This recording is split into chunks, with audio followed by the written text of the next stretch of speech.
Des enfants avec des troubles de langage, des dyslexies, des problèmes de surdité, on ne sait plus trop à quel sein se vouer lorsqu'on monte en Israël, lorsqu'on vit en Israël. Et pourtant, il y a un métier qui s'appelle orthophoniste qui est censé vous aider, vous soulager pour traiter ce genre de problème. 6 mois à 1 an d'attente pour avoir la possibilité de traiter votre enfant, c'est beaucoup.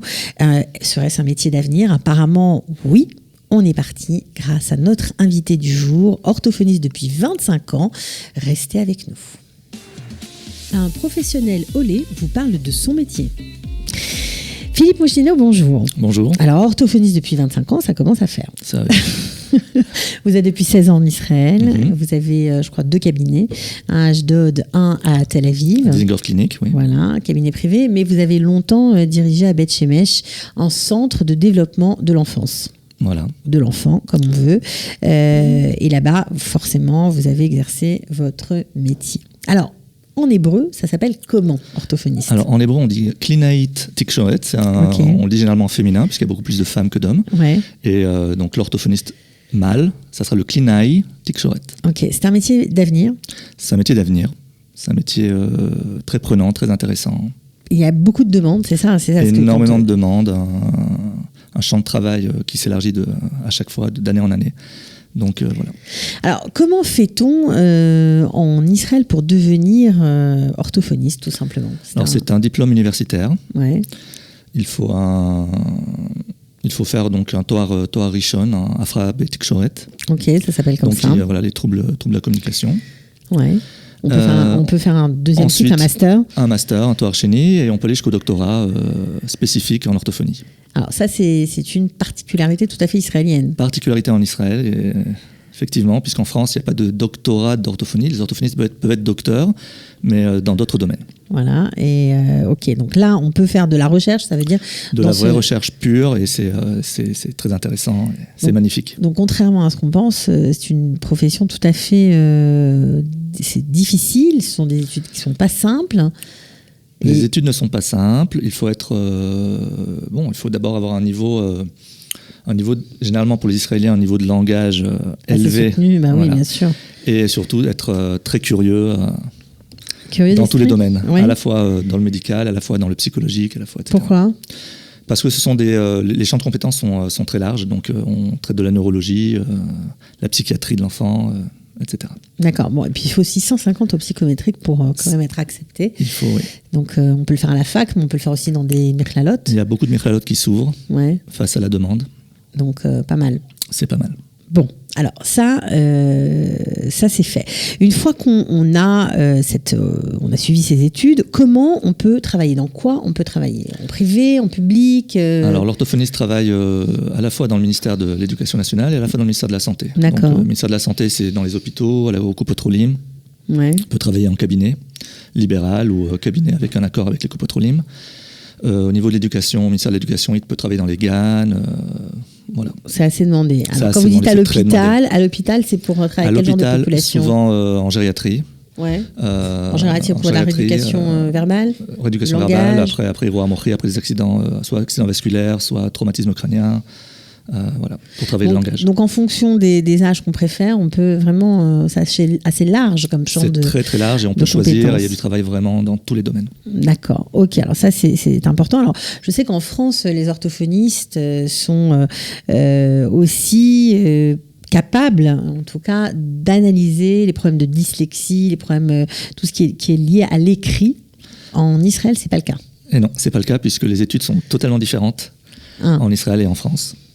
En Israël, l'orthophoniste fait des études axées sur le langage oral et sur l'auditif. C'est-à-dire que l'orthophoniste est celui qui va faire passer les bilans auditifs. Ok, ce qui n'est pas le cas en France. Ce qui n'est pas le cas en France, ça peut être fait, mais disons qu'on n'a pas la spécialisation au niveau des appareillages, etc. Alors, tout ce qui est problème de dyslexie, en Israël n'est pas traité en gros, puisqu'il n'y a pas de... Pas du tout, pas de traitement. Des aides, mais c'est un problème. De toute façon, il y a très peu aussi de diagnostics de dyslexie. C'est l'un des pays où il y a le moins de diagnostics de dyslexie au monde. Mais pourquoi ? Parce qu'il n'y a pas d'outils pour les diagnostiquer ? Parce qu'il n'y a pas de gens compétents pour le faire ? Alors, les personnes qui diagnostiquent la dyslexie sont les psychologues. Ok. Lorsqu'on fait un bilan psychodidactique, à partir de 8 ans, 9 ans, etc. Et même quand vous allez faire un bilan psychodidactique, vous allez avoir très peu de diagnostics. C'est-à-dire que vous allez avoir risque de... Mais jamais un diagnostic posé. Mais très peu de diagnostics posés. Alors, comparativement, la France, oui, là-bas, on peut faire des diagnostics clairs de dyslexie. Diagnostics clairs et surtout rééducation.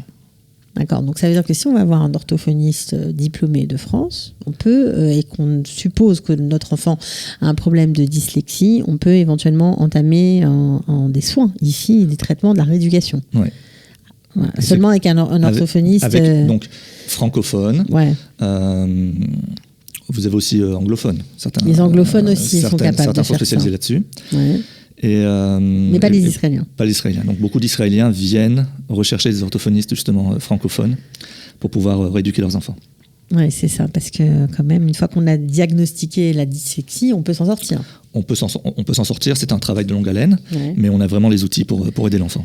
Ok, donc ça c'est important de le savoir. Alors, une fois qu'on a parlé de ces différences fondamentales, quand on vient diplômé, comme ça a été votre cas, de France avec un diplôme d'orthophoniste, comment on fait pour travailler ici tout simplement? Quel genre d'équivalence on doit passer? On doit passer une équivalence universitaire, donc un examen qui est en hébreu. Donc généralement les orthophonistes se préparent... On a un petit groupe d'orthophonistes francophones, puis on s'entraide vraiment les uns avec les autres. Et, on vous trouve comment? On nous trouve pas. C'est un problème. On peut vous contacter sur Facebook pour avoir... On peut nous contacter sur Facebook. Généralement, les gens qui connaissent des orthophonistes qui exercent en Israël, donc automatiquement rentrent dans ce groupe un peu fermé. D'accord. C'est-à-dire qu'on est fermé, pourquoi? Pour ne pas intégrer d'autres professionnels. Oui, bien sûr. C'est juste pour les orthophonistes. C'est juste pour les orthophonistes. Donc c'est un examen en hébreu, un QCM? C'est un examen QCM en hébreu. Donc il faut un niveau d'hébreu assez élevé. Gimel Dalet. Gimel Dalet, minimum. On n'est pas obligé de réétudier, on peut passer l'examen directement. Non, quelqu'un qui vraiment est orthophoniste maîtrise. On peut passer l'examen. Juste on bosse l'hébreu et ça passe. D'accord, ok.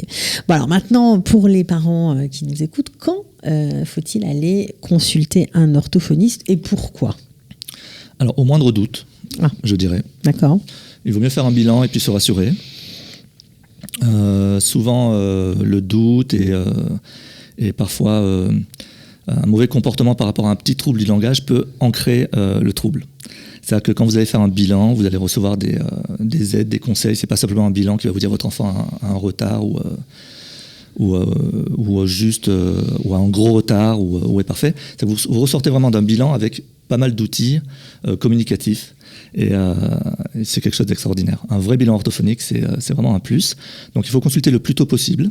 En Israël, malheureusement, les rééducations ne sont pas au niveau du langage après 8 ans, dans les copotrolim. Donc autant bénéficier très tôt de l'aide d'un professionnel. D'accord, donc ça c'est important de savoir quand est-ce qu'on va consulter et donc pourquoi? C'est surtout pour rééduquer, c'est ça, pour endiguer le problème. Donc, généralement pour rééduquer, on a des rééducations frontales à partir d'un certain âge, mais on a aussi un accompagnement parental pour un enfant tout petit, un enfant qui a des problèmes de communication, un enfant pour lequel on a un doute sur des troubles du langage. Nous on intervient à partir d'un an, voilà. On peut mélanger des problèmes de langage qu'on peut corriger avec de l'autisme? Le trouble du spectre autistique, c'est un trouble spécifique. Il y a des problèmes de langage, mais il y a d'autres problèmes communicationnels, pragmatiques, etc., qui sont visibles dès le plus jeune âge. Et là aussi, on rééduque. On rééduque et surtout, on fait surtout un diagnostic différentiel. Ouais. Nous, orthophonistes compétents, en disant voilà, l'enfant est venu pour un trouble du spectre autistique. Est-ce que c'est vraiment un trouble du spectre autistique ou autre chose? Donc la rééducation permet parfois de casser le diagnostic. Ouais, c'est déjà pas mal, c'est chouette pour l'enfant en tout cas. Alors, comment on fait quand on fait un bilan? Est-ce que c'est quelque chose qui coûte cher pour les parents? Est-ce que c'est pris en charge par les copotrolim, par la caisse d'assurance maladie ou pas? Alors les bilans sont pris en charge par les copotrolim. Il faut remplir un dossier pour bénéficier du bilan. Donc une prescription du médecin, ouvrir un dossier à Hitpatrut Hayeled. Et ensuite, en fonction des problèmes qui sont relatés soit par le médecin, soit par la Ganénette, on va, oui ou non, bénéficier d'un bilan orthophonique. Ce n'est pas tout le monde qui peut bénéficier d'un bilan orthophonique. Bon, si on a des doutes, on peut le faire en privé? Si on a des doutes, on peut le faire en privé. On peut aussi forcer la ganénette. Et ça coûte combien si on le fait en privé? Si c'est en privé, vous avez un écart de prix entre 300 et 1000 shekels en privé. Si vous avez un accord de la Coupat Olim pour aller en privé, vous avez une réduction assez conséquente. D'accord. Alors, qu'est-ce que vous conseillerez, voilà, par exemple, aux parents qui sont, on va dire, souvent sollicités par l'école pour donner à leurs enfants du soutien par une Hora Metakenet, qui ne voient pas vraiment d'avancée, qui traînent, on va dire, année après année. Alors oui, ça donne un peu d'aide aux enfants, mais est-ce que c'est suffisant, d'après vous?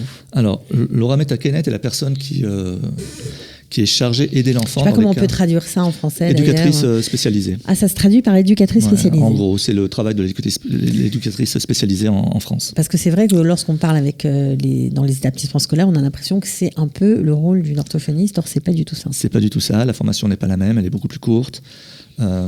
Les outils ne sont pas les mêmes également. D'accord. Et c'est plus apparenté à du soutien scolaire qu'à vraiment une rééducation du langage écrit. Sachant que le trouble du langage écrit, généralement, n'est pas situé simplement au niveau de la lecture ou de la compréhension. Il y a vraiment des choses en dessous. C'est comme un iceberg. C'est ce qu'on voit au-delà, mais il y a souvent en dessous des ramifications. Et un bilan permet vraiment de savoir quelle est l'origine du trouble et de pouvoir traiter. D'accord, ok. Alors, si par exemple, il y a des jeunes qui ont envie de se lancer dans la profession, d'après vous, c'est un métier d'avenir. Métier d'avenir, allez-y, foncez. Dans les milieux Haredi, est-ce que ça marche aussi? Parce que c'est vrai qu'on voit de plus en plus de marron, d'instituts s'ouvrir pour permettre à ces jeunes de se former. Est-ce qu'il y a de la demande? Il y a énormément de demandes. Il y a des formations qui sont très très bonnes actuellement dans les Mirklalot Harediot. Donc il faut... Alors, j'imagine qu'il n'y a pas beaucoup d'hommes. Il n'y a pas beaucoup d'hommes, il y a très peu d'hommes. Voilà, ça c'est un problème mondial, je dirais. Ok, il n'y a pas beaucoup d'hommes orthophonistes. Très peu d'hommes orthophonistes. Ouais. Donc il y a du boulot. Comme tous les métiers un peu liés au social. Ouais, il y a du boulot. Il y a du boulot. Bon, okay. Même les hommes, on parle des femmes, et les hommes, allez-y, courez. Les hommes et les femmes aussi, j'imagine. Ouais. Bon, ok. Merci beaucoup en tout cas d'être venu nous parler de votre métier. Juste parce que vous nous êtes pas étendu sur ça, mais c'est un métier que vous aimez, j'imagine. Ah, j'adore. Je me lève tous les matins. Qu'est-ce qui est génial? C'est génial parce que d'abord on rééduque. Ouais. Le contact, il faut aimer le contact avec les gens. On apprend les enfants, les adultes. On travaille aussi avec les adultes, avec des ados. Puis le contact humain, c'est quelque chose de très enrichissant et on apprend tous les jours. Ouais, et puis quand ça progresse, la joie qu'on offre, j'imagine que c'est important. Accrocher un sourire comme ça sur les lèvres d'une maman ou d'un papa, c'est génial. Bon, merci beaucoup et je vous souhaite de continuer, de voir beaucoup, beaucoup de sourires dans vos cabinets. Amen. Dans votre cabinet. Ciao, ciao, bye. Ciao, ciao. Un professionnel Olé vous parle de son métier.